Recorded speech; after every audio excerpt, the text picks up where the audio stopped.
자매들도 다 수건에다가 싸가지고 거의 간직해주는 생각 버리셔야 되겠어요. 나는 분명히 구원받았다라고 그 관념 벗어 던지셔야 돼. 그것이 나를 구원을 이루지 못하게 만들 수가 있어요. 그런 위험소리가 있는 거예요. 나에게 주신 구원은 장사하라고 준 것이다. 이렇게 생각을 털어내셔야 돼. 나는 완전하다라는 생각 바꾸셔야 돼. 완전한 사람 없어야지 이 세상에. 구속받은 것은 값없는 은혜로 주신 은사로 예물로 하나님의 집에서 보낸 것이지만 그것을 받았을 때는 활용을 잘해서 신부로 단장되어져야 되는데 혼의 구원을 이루어야 되는 거예요. 그래서 이 생에 살아 있는 동안은 교회 생활을 통해서 두렵고 떨림으로 각자 자기 구원을 이루는 거예요. 구원을 이루셔야 됩니다. 혼의 구원이라는 게 이렇게 중요하게 다뤄지고 있습니다. 마태복음의 이제 다른 비유에서도 보면 다 똑같이 1만 달란트를 탕감받은 사실이 분명히 있었죠.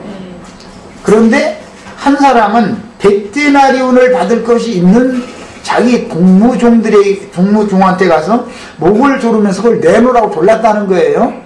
그러니까 이제 그 곁에 있던 자들이 안타까워서 탕감 1만 달란트를 탕감해준 왕한테 가서 얘기하니까 그래 그놈이 은혜를 헛되이 받았구만. 저는 값없는 은혜로 1만 달란트나 탕감받고 100데나리온 있는 것 때문에 돈 내놓으라고 목 졸랐어? 그래? 지가 그렇게 의로우면은 지 스스로 그럼 1만 달란트 다 갚을 때까지 감옥에다 쳐 넣어놓고 나서는 지 스스로 다 갚고 나오라고 해봐.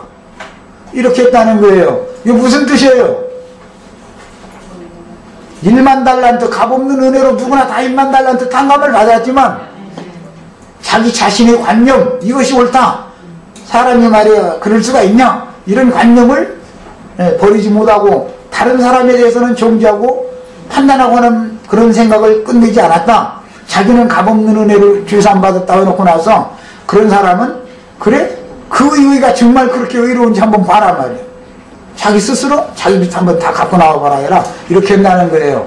그러니까 오늘날 기독교 교회가 가르치는 소위 말하는 복음주의라고 하는 사람들이 가르치는 게 얼마나 엉터리인가를 잘 아셔야 돼요. 잘 구분을 해서 이런 것을 명확하게 복음을 잘 명확하게 하는 게 필요합니다.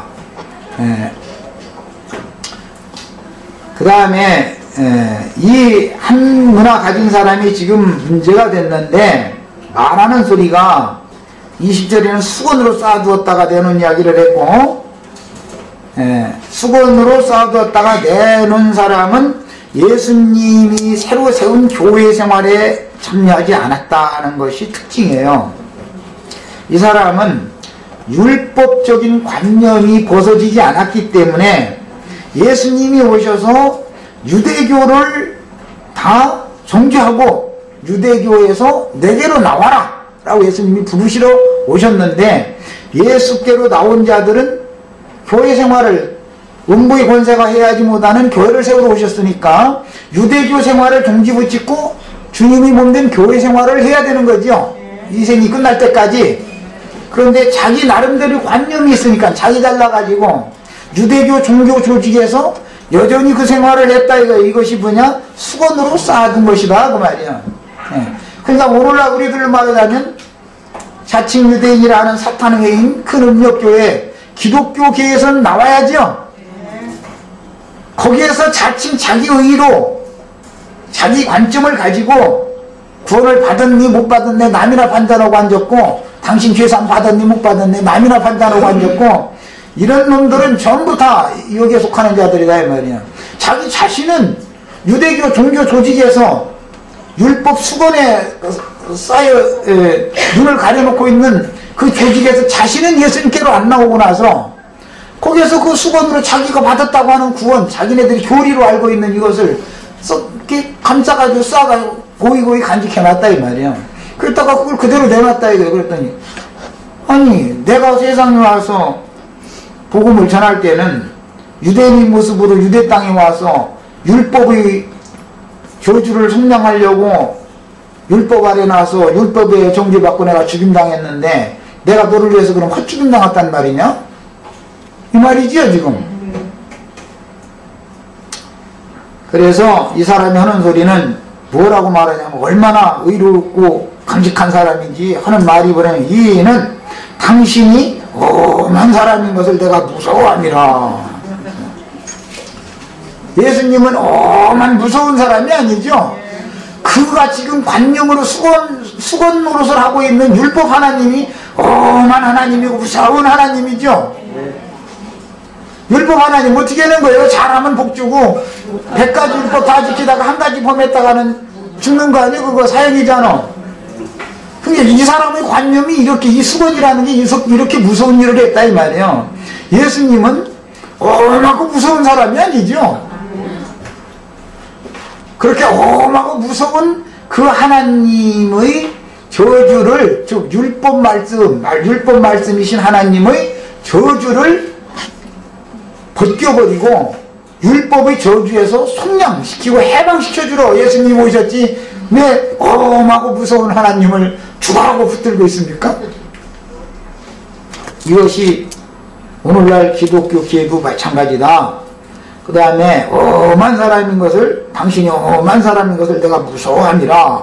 그러고 나서 또 이어지는 말에는 당신은 두지 않은 것을 취하고, 이게 두지 아니하였다라는 말은 저금 같음을 하지 않았다라는 말인데, 물건을 어느 장소에 이렇게 놔두는 거, 지금 한 문화를 이 사람의 마음과 그 생각 속에 이렇게 심어 두셨죠? 네. 그랬는데 이 본인은 말하기를, 당신이 나에게 준 이 한 문화라는 것을 이 사람은 받지가 않은 거예요, 사실은 알고 보면. 두지 않은 것을이라고 한 걸 보니까 자기에겐 두지도 않았다고 지금 생각하는 거 아니에요. 하나님은 분명히 유대인이든 이방이든 세리든 장기든 유대교 지도자이든 다 상관없이 예수님이 오셔서 지금 복음을 누구나 다 듣도록 다 전하셨죠. 특히 이 엄한 하나님 믿는 유대교 지도자들한테는 더 많이 말씀하셨어요, 사실은. 세리나 장기들 보고만 말씀하신 게 아니고.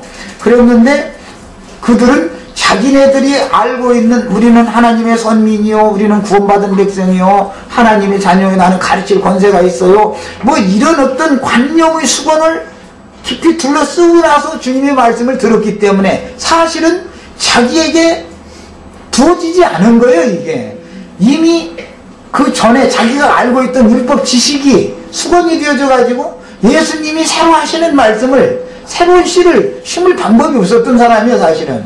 예. 예수님은 선인이나 악인 모두에게 햇빛을 내리시고 비를 내리시고, 공통적으로 유대인에게만 뭐 해주는 것도 아니고 이방인에게만 뭐 해주는 것도 아니고 공통적으로 다 한 하나씩을 다 했겠어요. 그런데 이 사람은 앞에서부터 이어지는 말씀으로서 유대교의 지도자들이다 이거예요. 그러니까 이 사람들은 안 받아들여. 자기 것이 속에 가득하니까 예수님의 말씀을. 그러니까 예수님이 나중에 와서 심판을 할 때 내놓는다는 것이 자기가 알고 있는 교리, 자기가 알고 있는 지식, 그것만 도로 내놓는 거예요, 말하자면은. 이것이 예수님의 말씀을 크게 오해한 것이지요. 예수님은 두지 않은 것을 취하는 분이 아니고 심지 않은 것을 거두는 분이 아니다, 그 말이에요. 두고 심는 것에 대한 오해, 그 다음에 이 사람의 원칙주의, 이 사람이 이제 이러는 걸로 엄한 분으로 이렇게 알았다 이랬는데, 유대인들은 그 원칙주의라는 걸 주장하죠.